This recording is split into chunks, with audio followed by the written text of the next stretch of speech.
Coba deh bayangin sebuah janji. Janji kalau teknologi canggih itu bisa menghapus kemiskinan dan ketidaksetaraan di negara kepulauan terbesar di dunia. Keren kan? Nah, itulah yang coba dilakukan lewat modernisasi layanan sosial di Indonesia. Tapi ya gitu, di balik janji-janji digital yang kelihatan canggih ini, ada tantangan-tantangan yang sangat nyata dan sangat manusiawi. Oke, jadi mari kita langsung ke pertanyaan utamanya.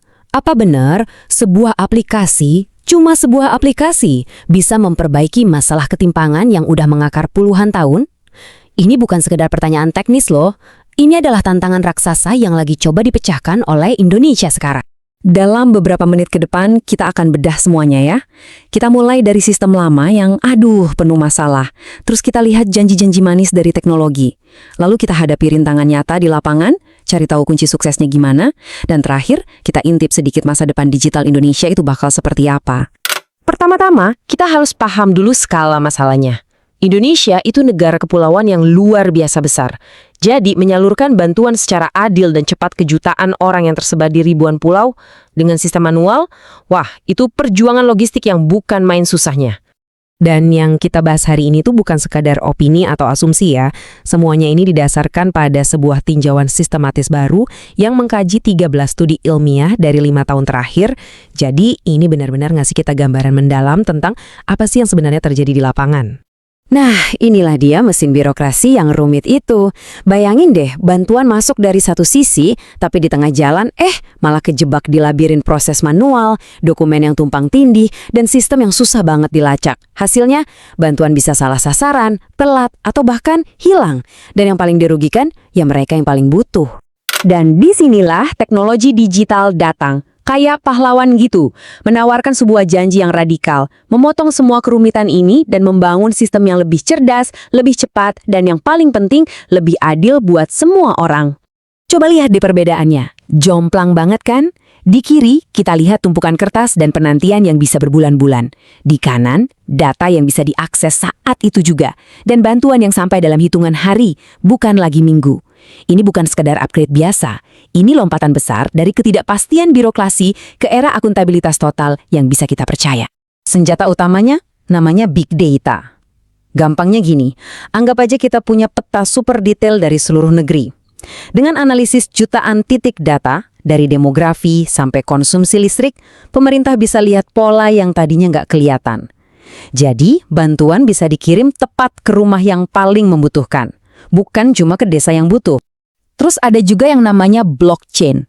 Lupain deh kerumitan teknisnya. Bayangin aja ini kayak buku kas digital yang nggak bisa dihapus, nggak bisa diubah, dan semua orang bisa lihat. Setiap rupiah bantuan itu dicatat perjalanannya, dari kas negara sampai ke tangan penerima.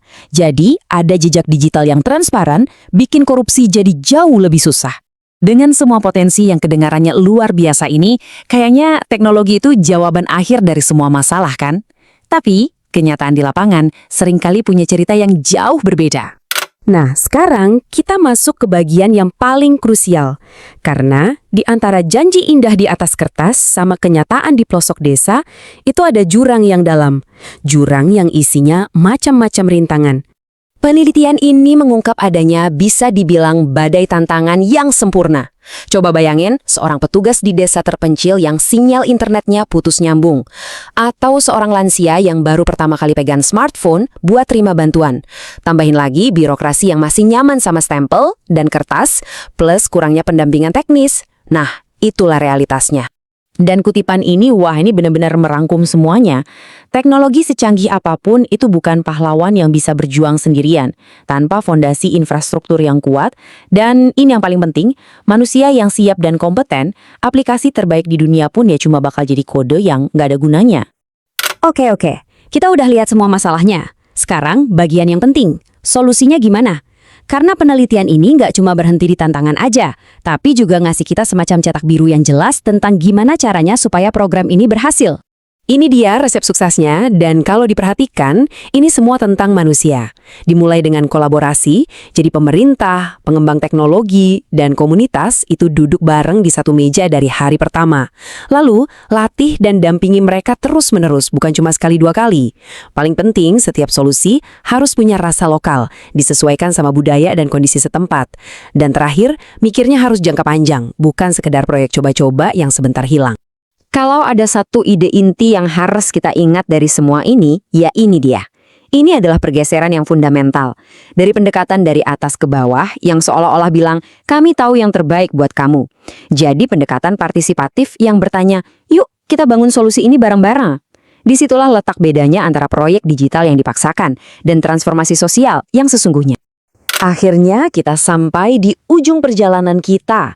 Setelah melihat semuanya, apa sih pelajaran utama yang bisa kita ambil dari upaya digitalisasi di Indonesia ini dan apa yang bisa kita harapkan di masa depan? Kesimpulan dari studi ini menangkap dua sisinya dengan sempurna. Potensinya luar biasa besar untuk menciptakan layanan sosial yang lebih efisien, lebih transparan, dan lebih adil. Tapi, potensi itu bakal tetap jadi angan-angan kalau kita nggak berinvestasi pada hal yang paling mendasar.